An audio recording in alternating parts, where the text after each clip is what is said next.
good morning, and welcome to the Theory of Anything podcast, episode 21. Hey, thank you. Yay! Good morning. Happy to at be the here. time of recording, are you really that happy to be here at this time of day? I'm so Ooh. happy. You- So happy. You might hear happy. it in our voices that we're a little bit early today because our schedule is a bit full. But that's okay. So somebody suggested setting the alarm for 6 o'clock and doing a very early record. So that's where we are now. Yep. Just in case you're a first timer, my name is Devon. I am a co-host along with my dad Hey, hi. and my brother Ford. Hello. We just here, we talk about whatever we want to. Sometimes film stuff, sometimes tech stuff, game stuff, or spiritual stuff, or whatever comes to mind. Yeah. So yeah, Pretty much anything, really, heck yeah. that interests us. Yeah. Have we got anything to pick up from previous episodes? Well, in our episode 20, last one, we had so many announcements, but we didn't have time to fit in, or pickups rather, we didn't have time to fit in conversation around the announcements regarding PS5. Oh yes. Yes. So perhaps somebody could tell me, because I've only not heard very much, but you guys know a bit more than me, what's been happening in the world of PlayStation recently. Any news to tell us? Well, there's been a bit of a launch, as it were, in terms of they've shown pictures of the new PS5. It looks very Tron-like. I quite like it. It's very Tron-like. it's a bit Okay. curvy, I guess. The controller looks fun anyway. Yeah.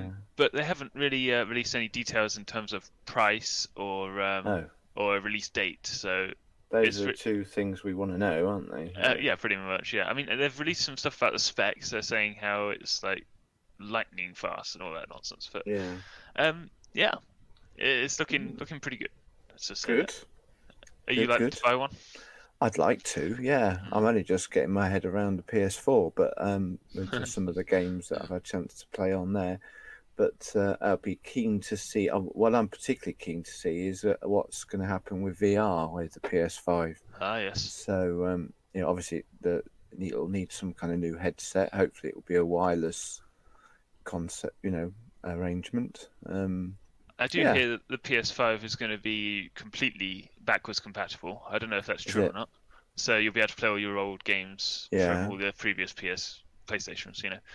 But will So- that include the VR games? I just have to assume so. Yeah. Yeah, be hopeful. When the big thing about PS4 and VR experience is the Move controllers are feeling a bit dated now. It'd be nice if there is a new way of manipulating and the reality in which we game in VR. So yeah, That's deep. That's real deep.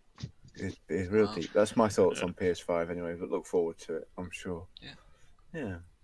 What else we're gonna tell us? Well, I wanted to talk about the Snyder cut of the Justice League film. Now, I don't know if you've seen the Justice League film. It was how long ago did it come out? A little while ago now.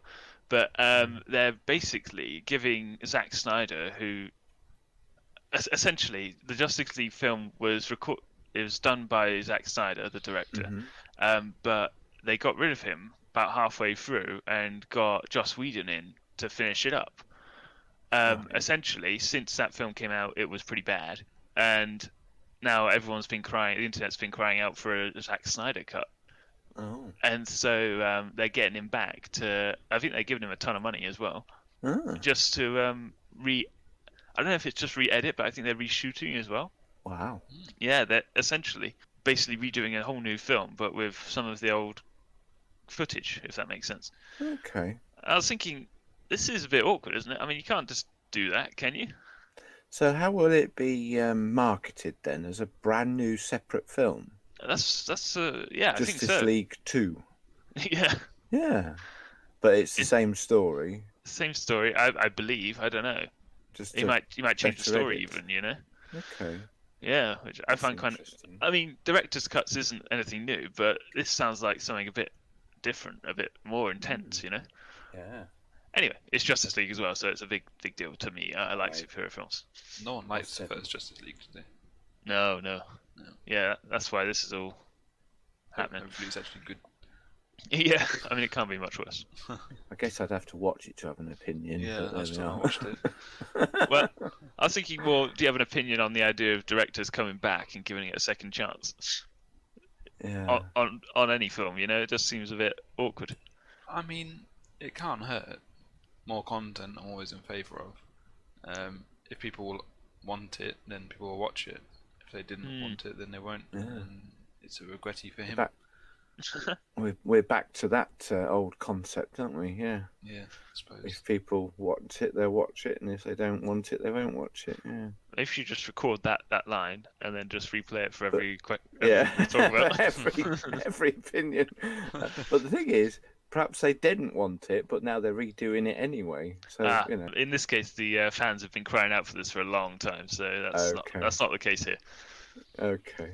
Yeah. I'm gonna say, is it a case of we'll just keep doing it until you get the answer right? Yeah, maybe. Sorry, you got the wrong response. Try again. Wrong response. Try again. Yeah, well, you will like this film. No, it's just a bad film. Just give up. Okay. Yeah. No. Well, that's all I wanted to talk about that film. Interesting. Thank Yeah. you. Excellent. I might have to go and trouble my eyes with the original and see what it's like. Yeah. So I can at least have an opinion, even though it. Oh, maybe not. Maybe I haven't got enough time. No. Yeah. I wouldn't if I were you. Okay. We also like to apologise for last episode 20. It's come to our attention that the audio quality was a bit off. I think the special guest audio was a bit low. Yes. I don't know why that happened at all. I did a sound check and it seemed fine. I don't know if it's post editing or prior editing. I don't know, but yeah, I thought we'd cracked all our sound issues. Sorry, Yes. guys. Yeah, yes. yeah. It took us back about 15 episodes where it was still a trouble. I thought, well, And it's such a shame because Beth spoke so well. Hopefully, everybody could hear what she was saying. Yes. I It was a think- little bit quieter than everybody. I think Yeah. that was the problem. I think we've cracked us 3, but anyone else is too much. Yeah. Oh. Trying to work it out still. Yeah. Oh, bless. Never mind. Thank you. Excellent. And if that is all, I guess on with the show. Devon's segment. Subject. Okay, and first off, I think it's my segment. Today, I wanted to talk to you guys about the concept of binge watching or binge consuming a certain entertainment medium.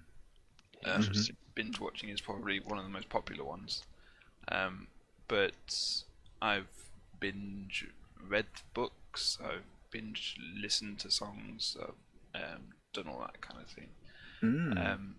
So ones that have been very prominent for me was A Song of Ice and Fire.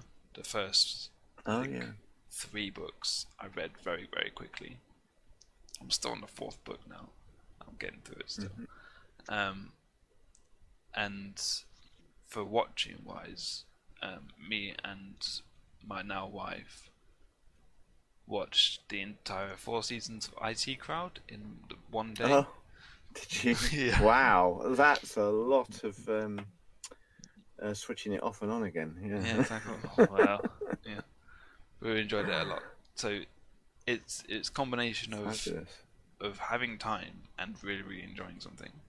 Yeah. Then you start binging something. Yeah. So I wondered if you guys have come across anything that's really, really binge-worthy, or that you've actually really enjoyed just getting your teeth stuck into. Oh gosh. Yes. Yes. Yes. No, I really enjoy.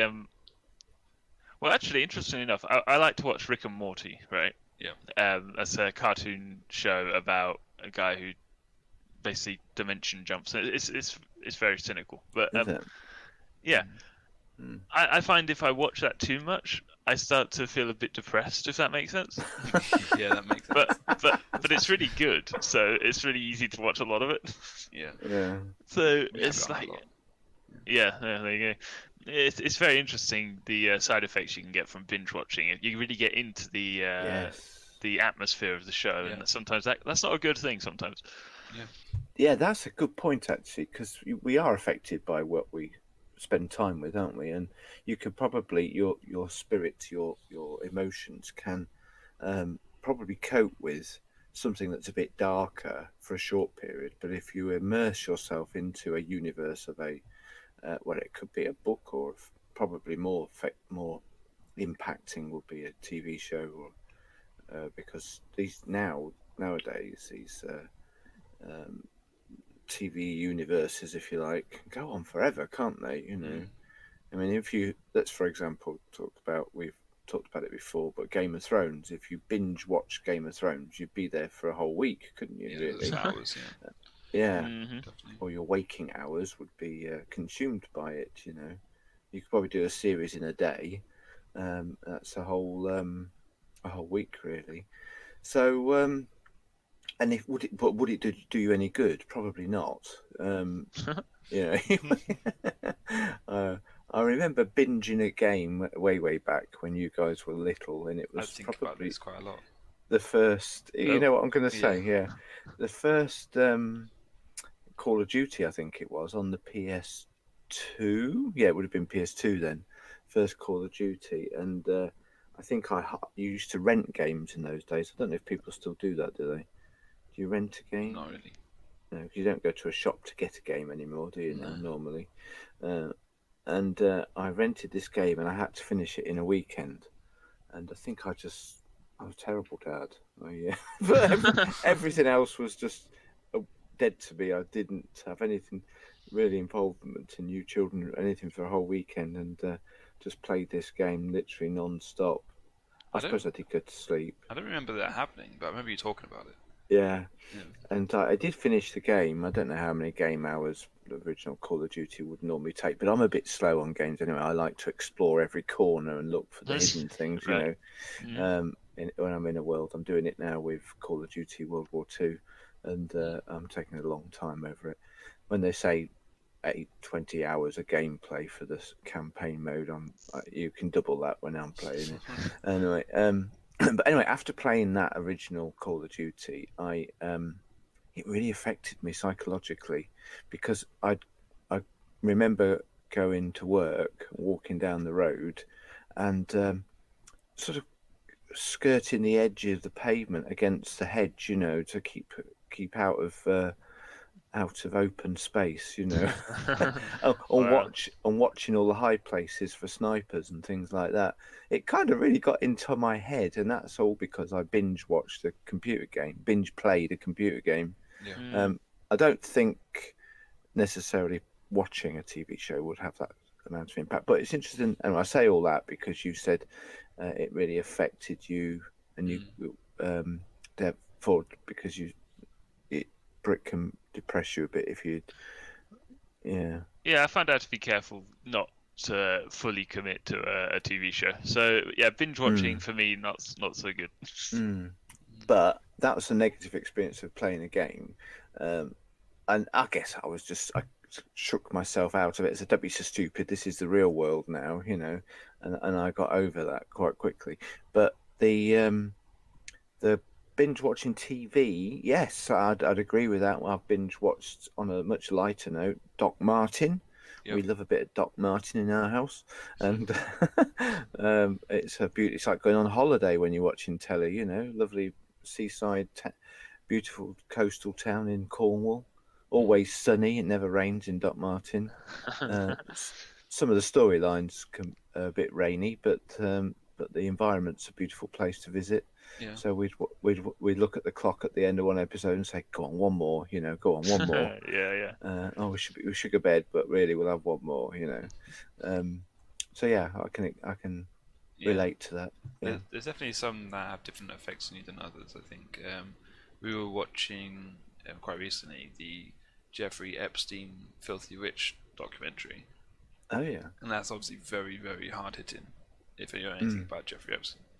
No. Is basically a very nasty man. Oh. And obviously it's a documentary. We would watch maybe one like a day. We wouldn't binge watch it because it's just like that's a healthy very way, heavy. perhaps. Yeah. We watch it like at dinner or something.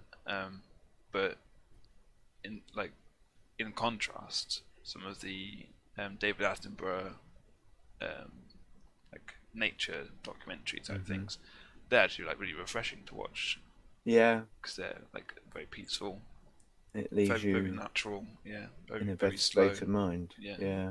That's Quite nice. So we can leave that on whenever. But for Yeah. some of the things, it's a bit like hard hitting. I think whether you can't help but play the next episode of something like that is about how the creators of it leave you at the end of one episode, isn't it? Yeah, cliffhangers. Yeah, cliffhangers. Yeah, exactly. I remember binge watching the 24 box sets, Yeah. and it was, you just wanted to know what was going. They'll always leave you on a cliff edge, and so you just couldn't help but watch the next one. But with a bit of nature, what's his name? Did you say David Attenborough? Yeah, you're going to want to watch some more, but you don't have to watch it there and then, do you? Exactly. Yeah.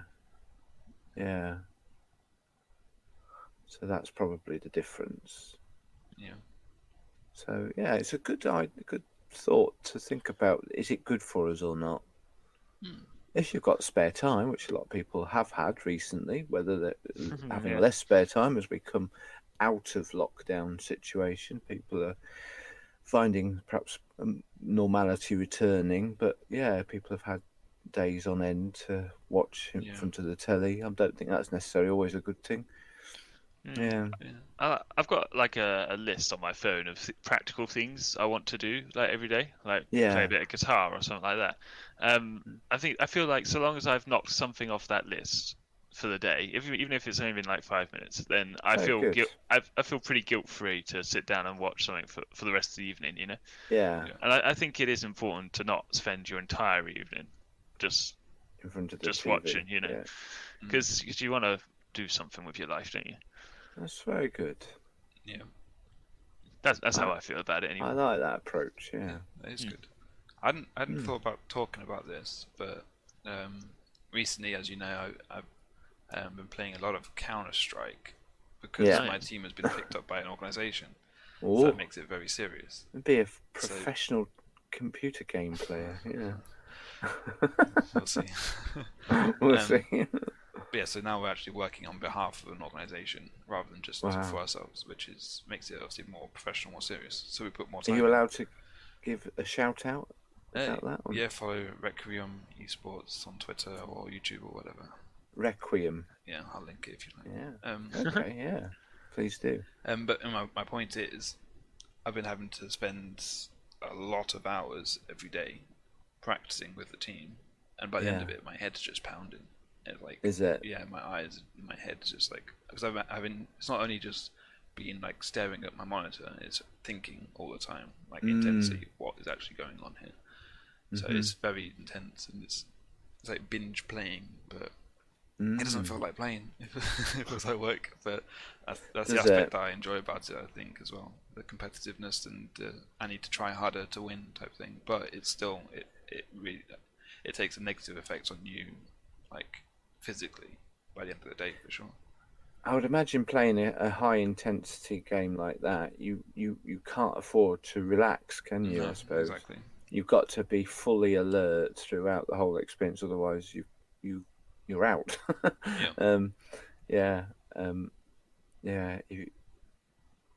That's a good point. Yeah. But if you enjoy it, but as long as it's not taking a toll on your health, Devon. Yeah. This is your dad speaking now. Oh, someone's in trouble. It's just like, I've got a headache afterwards or something like that. I mean. Yeah. Okay. We still like stop for dinner and that kind of thing. But and as long as it's not taking a toll on your marriage either. No. She's supportive. Yeah. Yeah. But anyway, that's about it. Very good. I think. Thank you very much, gentlemen. Interesting thoughts. Thank you. Yeah, thank you. Paps. Segment. Subject. Right. Well, I think our next segment's introduced by me, and it kind of follows on quite nicely from what we've just been talking about with Devon, because I wanted to do a Watcha Watchin 2. We've done this once before, so I've put a number 2 at the end of it this time. Watcha Watchin 2, our second time of just going around our microphones and talking about some of the stuff that a bit more detail perhaps than we did in Devon's segment. Some of the things we've been enjoying watching could be films, could be TV. I don't know whether we're allowed to include computer games because you don't just watch a computer game, do you? So let's stick to really just films and TV, shall we? So who wants to go first? What you watching? Well, I've been going through with my wife Only Fools and Horses. Oh, Yes, okay. the old English comedy. It's Yeah. really good. I was really surprised to see it. There's only like 7 series. I say only 7 series, and Seasons, yet there's a ton of Christmas specials, or just special episodes. There's like every year. 15 on or something like that. Yeah. That's mad. Yeah. But yeah, no, it's really good and fun. And we just finished it on season 7 ends on Dell having his baby or whatever, and yeah, it was all pretty good. Yeah, so that was last night, in fact. Oh So, wow! Yeah, Interesting. it's a lot of fun. It's known obviously as a comedy, but it can often be quite moving as well, can't it? Yes, yeah. It's not just a comedy, is it? There's a bit of drama there as well, and you know, you often find yourself with a watery eye as well. I wouldn't say it moves you completely to tears. Not me, anyway. Might do some, but from what I remember of it, it's a moving experience as well as a. I mean, they deal with relationships, and they deal with the grandfather passing away and all this kind of thing.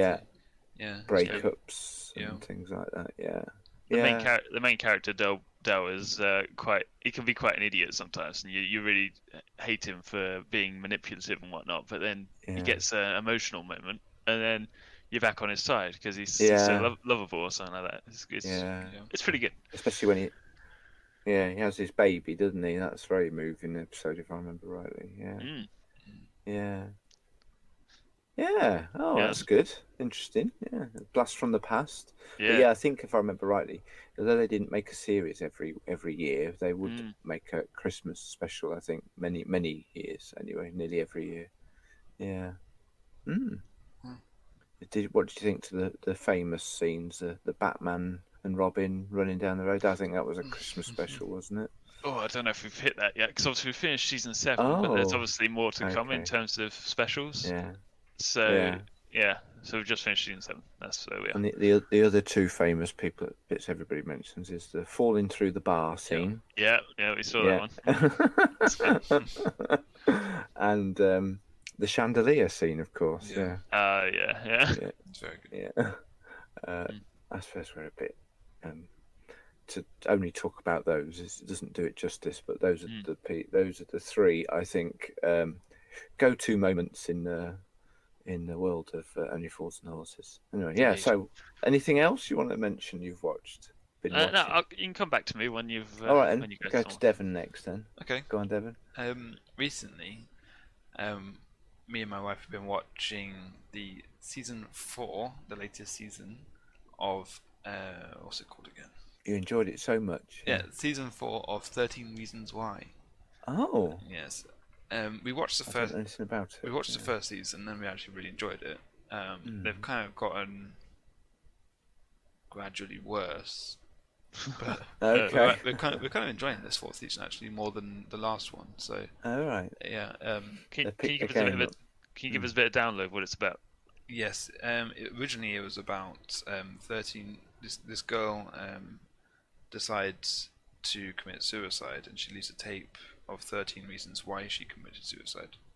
And the whole story is not a comedy then. No, it's not a comedy at all. The whole story is about revolving around this main character, Clay Johnson. Jensen. Yeah, Jensen. And it's about him finding the tape and discovering what he did that made Hannah, the person who killed herself. Then it goes on to all the legal stuff in the 2nd season. And then it goes a bit of a tangent. By the 4th season, you haven't seen Hannah for ages. No, but it's very dramatic. It's not really a comedy, although we do laugh sometimes. It's a little bit cringe because it's made for We're like teenagers, but we enjoy it anyway. Yeah. Okay. Okay. It's a bit like, oh, I hate the world. Everything's right. everything's rubbish. they- And it's like, yeah, okay, Do the main characters wear black a lot? yeah, All right. exactly. Oh, Great. But yeah, Lovely. we enjoy it anyway. But if you're enjoying it, okay. Yeah, I'd recommend the first season in particular, although it is it deals with a lot of hard issues. I think Trin's watched it as well. I think I've heard Trinity mention it. Yeah. Yeah. So Okay. if you don't like those difficult things, then I recommend don't do that. Is it helpful to that generation of viewers that are maybe struggling with stuff? I don't know. I can't tell you. I mean, they leave like helplines and things like that. Yeah. Because they realise that it may be hard to watch, or hard to watch if you're dealing with those things. But I don't know if actually watching it, the act of watching it, is helpful. I just wonder if a character's going through a particular struggle that a teenager might relate to, important those subjects are to consider. Does the character's response, is it something that you would want in the real world somebody to emulate, or would they No. be better not? Okay. They don't always do in what do you call it, air quotes, the right thing. Yeah. Okay. No, they don't. They act Well, very, very human. Very Right. This bad thing happened to me, so I'm going to do something bad to them. Okay. Kind of thing. I wonder how helpful that is then. Yeah. Exactly. I think my advice to young adults or teens or whatever would be get out of education. You know, at the right time, of course. And Don't just leave it. Don't quit school already. don't quit school yet. The 12-year-old, 13-year-olds. Yeah. And then you'll find out what life is really like. So Follow Ford's advice. Yeah, quit school at 13 years old. Yeah. I take it on my word, then, Ford. What you saying? Okay. Life gets a lot easier when you're out of school because you realise it's a lot bigger than you think it is. Well, being that older generation, I will say the same as most people my age say. You don't know you're born. Wow. That's a bit condescending, but you just a bit. You don't wish your life away, is what I mean. Because when you get older, you're of an age now. You too. The real world has hit, like you're saying, Ford. Oh no, school's a lot worse. Yeah. Yeah. Life is so much easier now. I agree with Ford. Yep. Oh, you didn't have bills in those days. So, That's fine. I've got a job now. That's what it's for. Yeah. yeah, Well, I think that's school's got a true. lot of drama and a lot of pressure and a lot of expectation to perform a certain way. Perform. Okay, And maybe you're right. Yeah. Obviously, Yeah. I like I that don't aspect of the minimise- job, but it's Yeah. for education. I don't really like it. I don't minimise the effects that the world has on the younger generation, obviously, but Especially on a developing but mind. I look back. My school lives were not easy. I went through some stuff, but I still think fondly of those days when I think about the free time I had and the lack of pressure I had, and anyway, that's not what we're talking about right now, is it? It's 13 reasons why. Yeah. Anyway, Okay. yeah, that's watch that. it if you like, but I would recommend don't carry on if it's not your thing, because it just gets worse. If it depresses you, give it stop, a break. Stop, Yeah. because it's going to depress you even more. A bit. Don't let it add to your woes. Yeah. Yeah. Well. But it's insane. to me, Okay. so. Good. Well, perhaps my two might lift people a little if they want to. Maybe not. The one I would first want to mention, I've got two things I want to mention, so we'll try and keep them brief. Is a sci-fi series called Devs, Devs. Not for your sake, Not me. namesake, Devon. Yeah, Shame. as we often abbreviate you to Dev, don't we? Devs. Yeah, it's a. Well, yes, you'd think, but I won't say too much about where that comes from. The name is significant of this TV show. It's a great, quite short. I think there was about 6 episodes, so it's really easy to get into. Easy to consume in one go. binge watching again, or over a few days anyway, which is what I did. I didn't want to stop watching it once I started. Every episode was a big draw to watch the next one. It's beautifully made, really well put together, and the thing I like about it is it's very high concept. It's talking about free will, the alternate realities and alternate universes, and some of the stuff. It's about an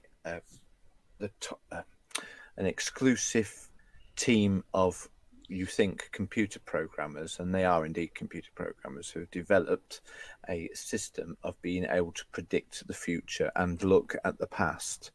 And so I don't want to say any more than that about it, but the ideas that it brings to the surface about the morality of that are really, really powerful.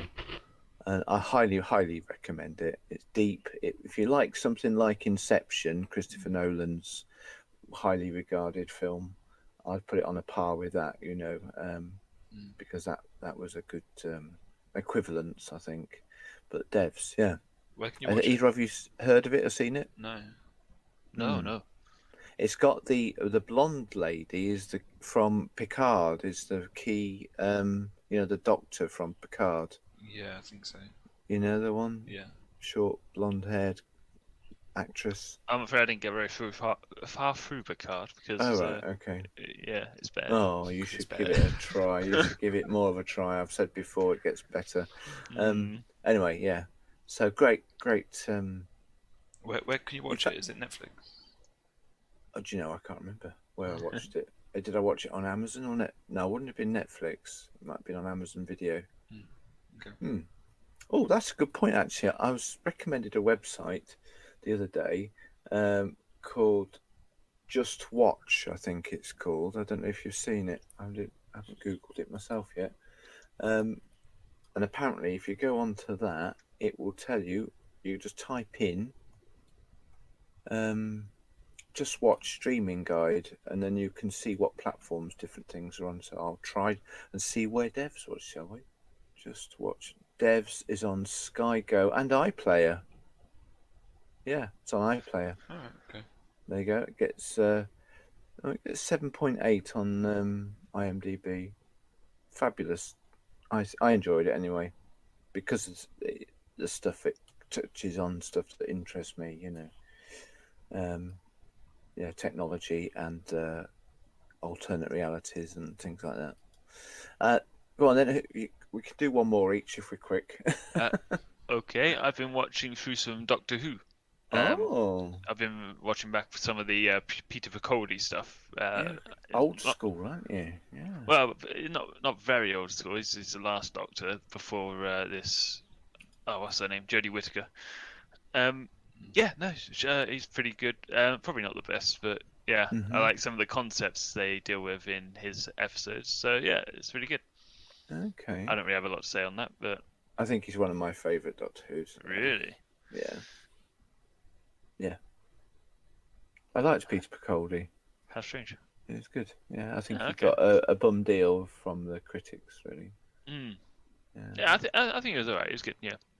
I think I liked it because we didn't have to worry he was going to fall in love with anybody, Yeah. Right, or okay. anybody was going to fall in love with him. Maybe. Yeah, because he's an old guy. Yeah. Ageist.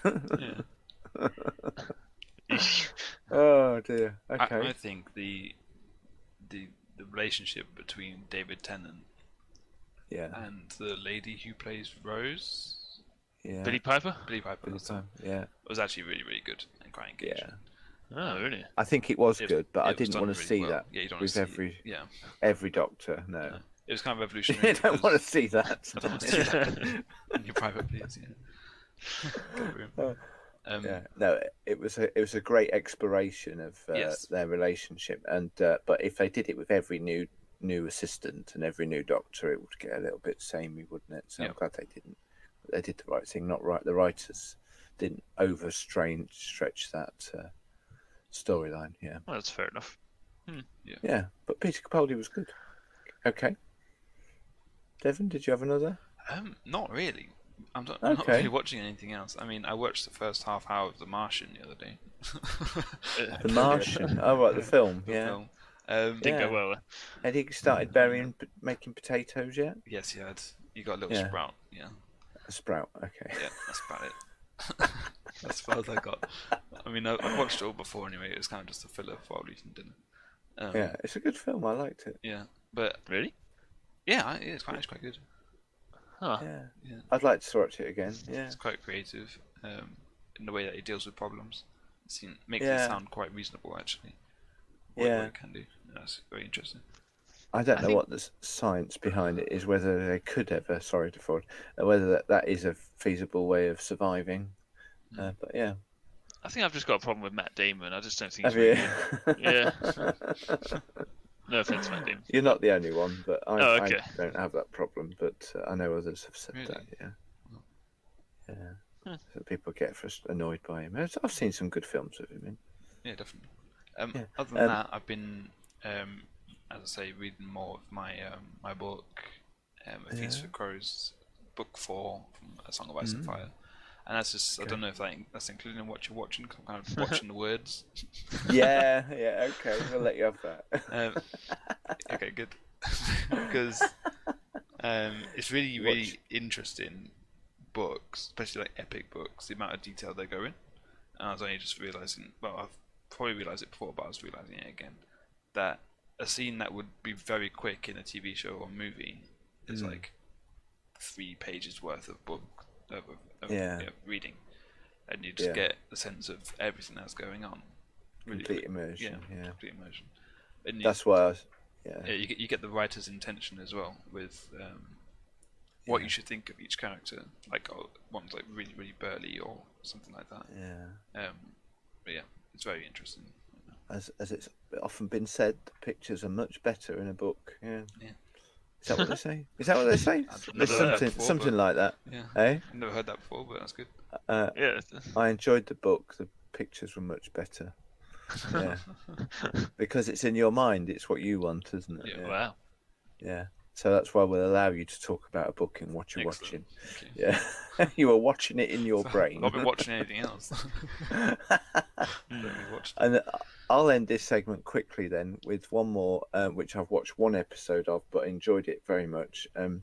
It's a bit salty language, shall we say, but it's a TV show, and I think I've just checked on the justwatch.com website.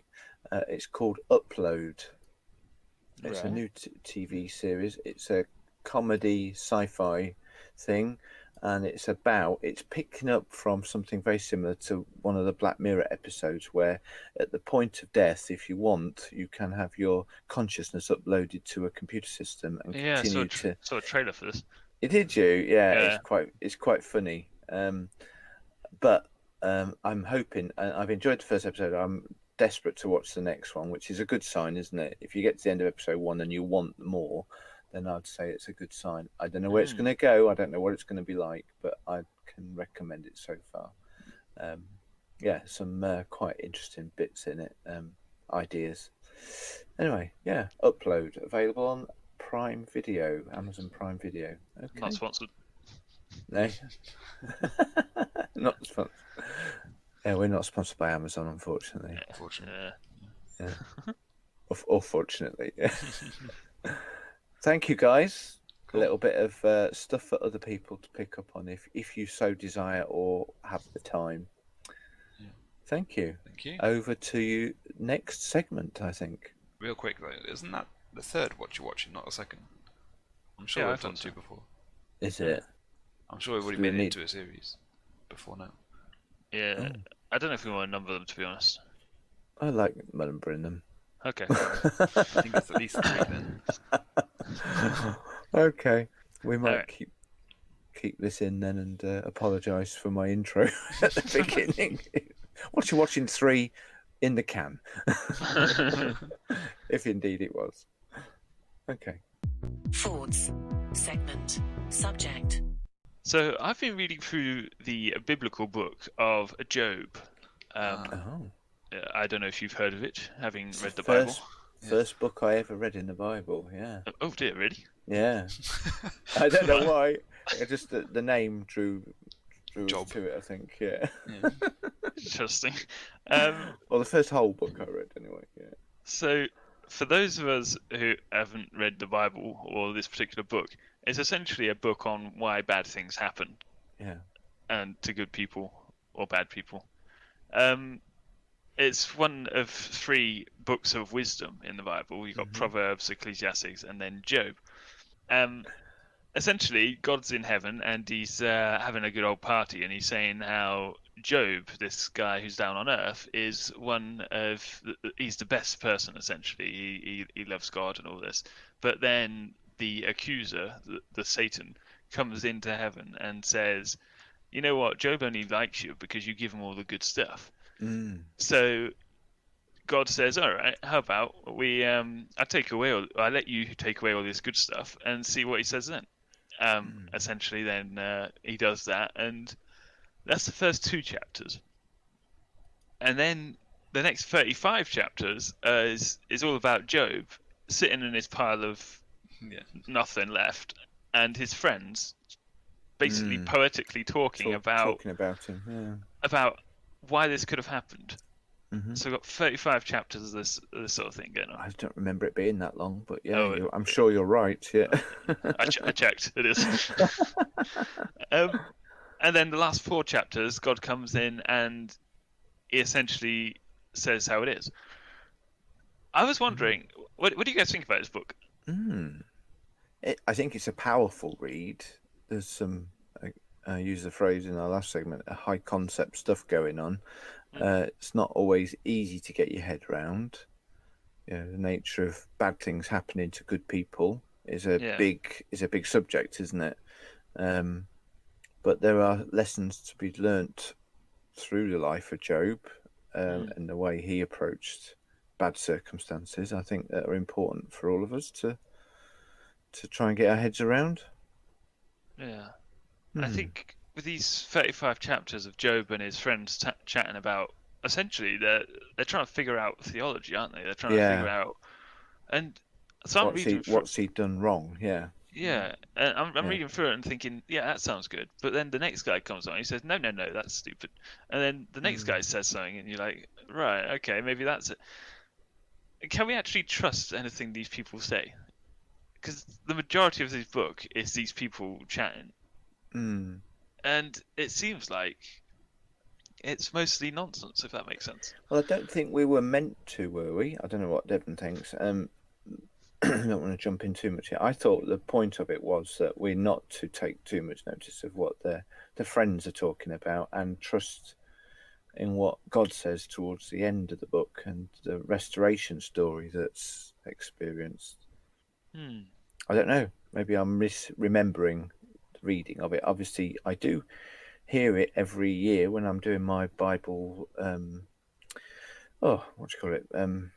Daily Audio Bible goes through the Book of Job every year, but I haven't sat and read it in a I don't know, chapter after chapter in one sitting or in over several sittings. So maybe some of the nuances of it escape me, but I don't remember thinking these guys have got it, that the friends who we read in the book have got it all together and they're giving good advice necessarily. I think it comes together in the last few chapters, doesn't it? Where Job replies, doesn't he? Yeah. Job's replying all the time because because basically they're saying, well, maybe you sinned, maybe you've done this, that, and the other. Yes, and Job's like, no, it can't be that, and stuff like that. Yeah. But right near the end, then Job says, he calls out to God and says, God, come and please explain this to me, basically. And so he does. Yeah. And you get this basically PowerPoint presentation where God walks Job through his creation and says, look, I made this, I made that. Trust me, essentially. He doesn't really speak to anything that Job and his friends have been talking about. Yeah. So in essence, then, some of that stuff, all the agonizing stuff, was a distraction. Doesn't matter. Keep your eyes on God. Yeah, but they take a long time to make that point, you know. Basically, Devon, go on. Sorry. basically, I'm asking: do we only need to read those last 4 chapters? Are we wasting our time reading that entire book? I don't think there's anything wasted in the Bible. God's obviously making a point through it. What do you think, Devon? I think the more that it emphasizes all the bad stuff that he's going through, all the ridicule he's getting, the more that you can see that you don't need to focus on such things. Because if you just say, "Oh, Job experienced some bad things," but X, Y, and Z, it doesn't really have the same impact as walking you through everything that's going on and all the ridicule he's getting. But he does question God, doesn't he? Yeah. And at the end, he repents for questioning God as well. Mm-hmm. So he wasn't perfect, but he didn't, in the end, leave God at all. He didn't rebuke God, but he questioned him. Which is what the devil was trying to do, wasn't it? Exactly. Yeah. Yeah. Was trying to pull him away from his relationship with God. Yeah. Yeah. But then, obviously, afterwards as well, I can't remember if you mentioned this or not. It's important to note that Job is blessed again more than he was before. Restored. Yeah. I can't remember. I think it was like tenfold or something. But yeah. But isn't that more confusing now, saying that? Because God's essentially come in and said, "Look, I do what I want. You can't question it." And he's torn down Job's life. Well, he's allowed Satan to do it. Yeah, he didn't do it. That's an important point. God didn't do it. So Job not giving in, essentially, that's not God rewarding him, because God's just gone on and said, "Look, you can." Essentially, he said, "You can do good, and you should, but it's not necessarily going to get you everything you want." Yeah, we don't do good to get good, do we? We do good because we love God, and I think that's it's not a reward system. Yeah, I think Job proved that he wasn't doing good to get good when he was still trusting in God to the most part, whilst he was getting bad. Yeah. And I think once God saw that his heart was in the right place, then he's like, "Okay, brilliant. So now I can bless you even more." Faithful, And now thank you for showing everyone, including Satan and the world and his peers, that he is in the right place. Mm-hmm. And the Bible's strewn with characters who remain faithful, and sometimes don't remain faithful through hard times, don't they? I mean, the life of Paul, for example, wasn't always a bed of roses. No. Joseph, David, Daniel, they all had experiences that were negative, weren't they? Yeah. But they, to varying degrees, continued with God, and didn't allow their faith to be lost. Yeah. Sometimes they wavered. Sometimes they made mistakes, because there's also lots of flawed characters in the Bible. None of them were perfect. Yeah. But they their faithfulness in all circumstances, not just in the good stuff, was the important lesson that we learn from those characters, and also from Job, I think. Yeah. It just also shows you the influence that others can have on us again, doesn't it? Maybe the however many chapters of I don't know, negative input from friends. It is a bit of a, you ask, do we need it? Well, perhaps it's a if you like, a lesson for us to be careful who we listen to, because the effects it can have on us. Yeah, and we do go to other people for wise counsel, don't we? And that was one of the things that we're advised to as Christians, is to seek good counsel, but seek good counsel, not just any counsel. Yeah. Do you know what I mean? Because God can speak to us through other people. That's also important to remember. I'll shut up now.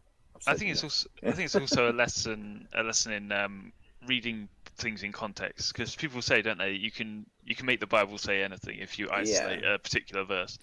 And these guys are saying stuff that sounds good, but Yeah. then goes on to be discounted. Let's just say, Okay. yeah, it goes on to be shut down. And if you'd just taken that verse, it could sound good. It could make a good poster, but it's not theologically sound essentially. So Yeah. I find that quite interesting that people can do that, but you've got to read the book in context, don't you? You have. Yeah. And I think commentaries and study is always valuable as well. Let's hear other Christian scholars on these things. Yeah. Explore things from all angles is a worthwhile thing to do. Yeah. To get the context correct. Thank you. Is that it? Yeah. Yeah, that's what I got for you. That's great. That was good. Thank you, Ford. Nice. And now it's time for Random Chatting. So, last episode, we set ourselves the challenge of watching the Hitchhiker's Guide to the Galaxy movie. Yeah. If you remember correctly. That one, yeah. We should cue the music. Oh, maybe we could insert some music right here. Ooh, legal problems. Oh yeah, we're not allowed. We nearly had you then. Yes. Okay. So for anyone who doesn't know, obviously I think we introduced it a little bit last episode, but obviously it's a film from 2005, which is based off of the book, TV series and radio series of Hitchhiker's Guide to the Galaxy. What did you guys think? Oh wow, so much to say, so little time to say it in. Who's going to go first? You. Well, quite frankly, dear listener, if you've never seen this film before, do yourself a favour and don't watch it. Oh, It's bad, is what I'm saying. oh, how could you be so cruel? As your teacher, Mr. You're Ford, going to explain to me. You've got Yes. to defend that position now. I'm handing out gold stars for I all might- people who didn't listen to it. I might agree with some of what you've got to say, but to tell people not to watch it at all, there's one scene in it that you've got to watch it for, but I'll get to that in a moment. I think I know the one because you? I laughed out loud on this one particular scene. We'll find out in a moment. Come on, Yeah, then. okay. Bring Well, us it's your It's got some great ideas, and obviously prosecution. all those ideas are from the book. Well, maybe not all of them, but a lot of the ideas are from the books and whatever. It's great. They put a lot of money into it. I think 50 million. Did they? Gosh. Yeah. It seems quite high. Gosh. Yeah, it's high quality and all that, which it looks brilliant. Unfortunately, the execution of these ideas, I'm not a fan of a lot of what they did, to be honest. Like what? I think it throws you from one scene to the other without giving you time to settle into anything that's actually being said or done. If you know what I mean, it's like a roller coaster. It's very unpleasant. If that makes sense. Okay, there's a couple of occasions where I can see that. Yeah. Really? Okay. Oh, okay. Only once or twice. I thought, huh? How did we get here? What's happened now? Yeah. Okay. Yeah. So most of the cast is pretty good, I'd say. Stephen Fry is the book, really good. Zaphod, Arthur, really great. The one that really annoyed me is Ford Prefect. Oh. Mosteth. Yeah. He sucks in this film. Yeah.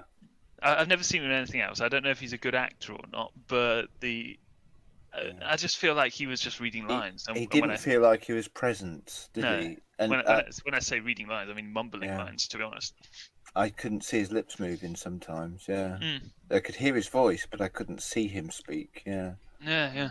I know what you mean. I thought maybe the lip sync was out on my DVD for a little while, but it seemed okay with everybody else. Yeah, which is kind of a shame because Ford Prefect is quite an eloquently spoken person. Obviously, he's not like an intellect or anything like that, but he's very good with his words. Like he's very quick to speak. Yeah, it is a shame. Your namesake character wasn't the best performed. Yeah. You just have to reflect on the TV series. That's, take solace in that. Yeah. We had to watch it with subtitles on because it's so hard to hear a lot of the lines. Yeah. Yeah. Yeah. Okay. Wow. I can't argue with most of that. Really? Wow. Okay. That doesn't make me not want to watch it or recommend it, though. Yeah. What did you think? I'd like to hear Devon's. first. I mean, if you don't compare it to its predecessors, Yeah. then I think it's alright. It's entertaining. Standalone, yeah. You look at it as standalone, which I know me and Ford have had this discussion many times. We've even had a discussion on the podcast. Should you look at it as standalone or not? Yeah. Well, I think if you do, then it's okay. It's entertaining. It's alright. You can watch it if you Yeah. like. It's alright. Now, yeah, I watched this in 2005 at the cinema, and it was an event viewing because people were dressed in costumes. It was a big deal. Yeah. Was it a midnight show? Yeah. Because I remember you took us.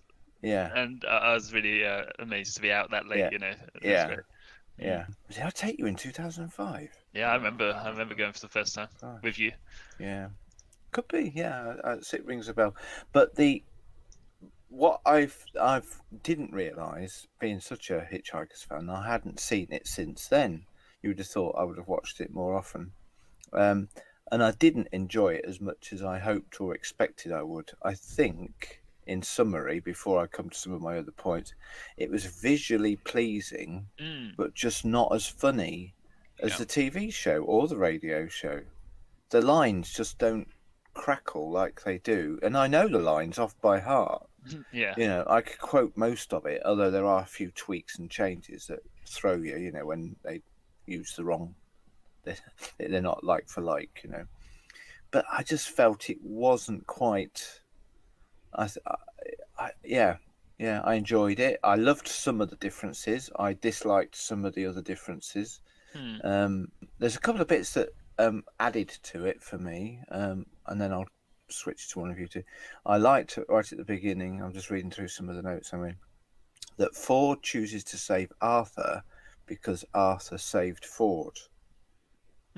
I didn't remember that from any of the other iterations of Hitchhikers. I don't think that's ever been mentioned anywhere else. Don't think so. And it's a good, you know, why would Ford choose to save Arthur from the destruction of the Earth? And now we know, because when Ford first arrived, Arthur saved Ford's life. Yeah, that was interesting. So there are a few things that made me smile as I saw them, you know. Not because they were funny, but because they were interesting and intriguing. Yeah, it's a good idea, and I also like the idea of the fort paddles on Vogue Sphere. Yeah, that's a new thing, wasn't it? Yeah, the idea that the Vogons have sort of evolved to not have ideas because they get slapped in the face every time they do on their home planet. I thought that's really clever. I'm pretty sure it's original to this. So. Yeah, I think so. Yeah, I don't remember reading that in the books. No, yeah, that's right. So I think there are some pretty fun ideas in this. Yeah, there's a couple of nice lines that some of the characters say that I don't remember from anywhere else. I thought I might be worth quoting. Don't flatter yourself. I've got a spaceman too, you know. Do you remember that Arthur saying that to Trillian? Yeah. Yeah. And then they look over to them and they're arguing with each other or doing something stupid. I thought that was an interesting, nice. They're just little snippets of fun, you know. Zaphod says, I thought this was quite timely for the current political situation, and we don't do politics. But Zaphod says, parts of my personality weren't what you'd call presidential. So he had to have his brain removed or something, wasn't it? Yeah. So, or a second head fitted to separate the two parts of his brain. I thought, oh, that rings a bell. Anyway, won't go there. Go on, somebody else comment, because I've got a list, but I won't go through them all in one hit. Yeah. I mean, just watching through it, as you say, the thing that's the thing that's so good about Hitchhikers is that it tries to explain things in such a strange way that it kind of confuses you and makes you you wonder and laugh at the same time. Yeah. But in the film, it doesn't feel like it does that much. If you listen to the radio series, also, as I said, you shouldn't compare the two. But if you listen to the radio series, there's a lot of the book talking, and it's just spewing off all this information at you that it just makes your brain go, what was that weirdness that I've just listened to? What's that craziness? And it's just not really there, I don't think, in the film. So I guess that doesn't translate to a visual medium very well, maybe. I mean, they did it in the TV series. Yeah. Oh yeah. Yeah, they even had obviously the visual, the book in visual, so they could actually see the diagrams and things that it was talking about. I did enjoy the animations in this film. They were good. Yeah, visually I think it's superior, but I can't pinpoint. What's not making it zing click. click, zig, clink, zing. It's just not hitting the marks, is it? No. That's something else I wrote. All the elements are there, they're just not quite hitting the mark. Yeah. I don't mind that there's things happen in different places, in different settings, in different orders. I don't mind that. That's we've said before. It doesn't have to be an exact representation of the original. If we're taking the TV series wasn't the exact representation of the radio series. So we can't see the TV as being the go-to. But I wasn't disappointed. I suppose I was a bit, but I wasn't to the point that you were probably. Not angry about it. So which scene do you think is worth seeing the whole thing for? Now I think you really like the airlock scene. There's a joke where the Arthur and Ford are being taken to an airlock and they get thrown out. They're standing there waiting for this big door to open, and all of a sudden they fall through the floor. That's the one laugh out moment that I'd forgotten about. It made me laugh out loud. Yeah. But it also disappointed me the most because it hasn't got my favourite line in all of Hitchhikers. Oh my! Which one's they that? Edited out my favourite line of the whole of Hitchhikers, and that is Arthur saying, "It's at times like these I wish I'd listened to what my mother told me." And Ford says, "When I was young, when I was younger." Ford says, "Why? What did she tell you?" And then, just as the airlock's opening, "I don't know. I didn't listen." And he doesn't say it, and I'm thinking, yes, it made me laugh. They drop through the floor because they both look at the door because it's like it's about to open, and it doesn't. So it's quite clever. I think that was probably because it was cheaper for them to drop than it would have been to fly out, wouldn't it? Interesting, yeah. But with such a big budget, they could have afforded some. I mean, it gets a gag as well, though, doesn't it? So it does. It's a clever gag. Yeah, it's a clever gag. No, that's not the bit that I want to recommend that you watch this film for. The best bit of the film is while they're queuing on Vogspear. Oh yes. And we see the cameo appearance of Marvin, the TV Marvin. Yeah. Doesn't say anything, which is beautiful that he doesn't. But we actually get him on screen for more than a few seconds. And that was just beautiful to see him there, queuing with all the other strange creatures. Something I did like about this film particularly is how much they lean into the Vogons being so bureaucratic and basically useless. And but I think that's true really to explored the books. That. Yeah, but it really delved into that, I think. And that was their downfall at the end, wasn't it? No, their downfall at the end was when the point of view gun, Marvin shoots them on broad blasting range, whatever, shotgun mode, I suppose you could call it. They all start, "Oh, what's the point?" Yeah, they all get depressed. That was a brilliant scene, that was. And then they load them all up into the back of the wagon. But it was also nice, going back to my thing about Marvin being in there, also to see Simon Jones, who played Arthur in the TV series, being the ancient archived recording from Magrathea. So that was wonderful to see as well. These things I've forgotten about. I also forgot that John Malkovich had a part to play in this. Who's John Malkovich? John Malkovich was the high priest of the. Oh gosh, I forgot his name. Hamakavula. Yeah, yeah, that's it. Yeah, all related to the race that waiting for the coming of the Great White Handkerchief. Green Arcosisia or something. Yeah, Great Green Arcosisia. Now, but I thought that scene happens on the TV series. That all that joke anyway happens at a very different place because we don't go to that planet anywhere else other than in this film, do we? No, yeah. Anyway, sorry, I'm going on. Yeah, they left this film open to a sequel, didn't they? Kind of did. At the end, And we're still waiting 15 years later. Yeah. Well, it made double its budget, so I don't understand why that didn't think it was a success. Yeah. And make another one. I mean, maybe that wasn't enough to cover. I mean, budget doesn't include marketing and all that, does it? So. I still think that Hitchhikers is still a bit of a niche cult that amongst its fans, like all of us, and those who know it, it is phenomenally popular and quotable. All the other stuff, people hold Douglas Adams' writing in such high regard. And it often gets quoted. I hear many times on TV, and people often mention Hitchhikers in quotes, but it's still not not broadly known, It's not popular culture. Yeah, it's not pop culture. That's right. Yeah, it's niche culture or cult. Yeah.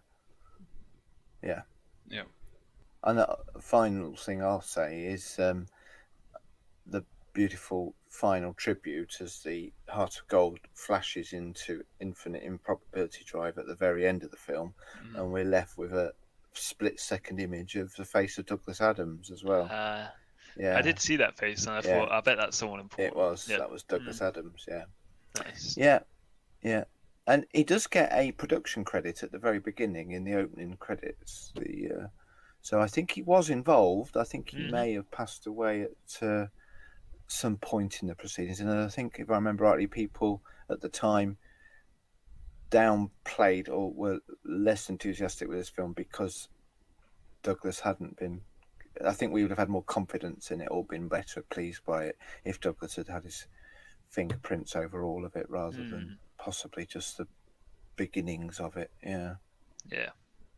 So, how many Hitchhiker's thumbs out of 10 would you give this film? Hitching thumbs, yeah. Hitchhikers in general, you know me, it's 9+.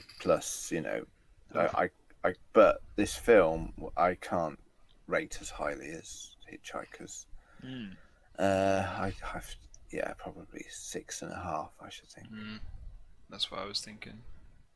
I was going to go 7, but maybe that's a bit generous. But you just told people not to watch it.